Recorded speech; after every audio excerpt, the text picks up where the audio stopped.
তুমি তো আমায় একদিনে ভাঙো নাই, রোজ একটু একটু করে ভেঙেছো। কি ভাবছো আমি খুব বোকা, তাই না? এত যত্ন করে অবহেলা করার পরও মানুষটা ছুটেছে তোমার পিছে একটু কথা বলার জন্য। এতটুকু বোকা তো তুমি ভাবতেই পারো।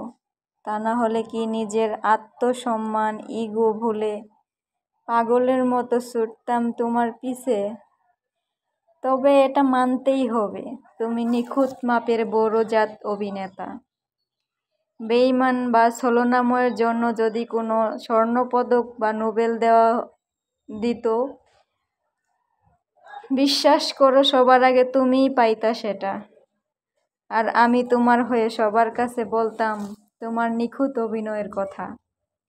দেখতা তুমি বেঈমানের জন্য নোবেল পুরস্কার পাইতা, আর ছলনার জন্য পাইতা স্বর্ণপদক।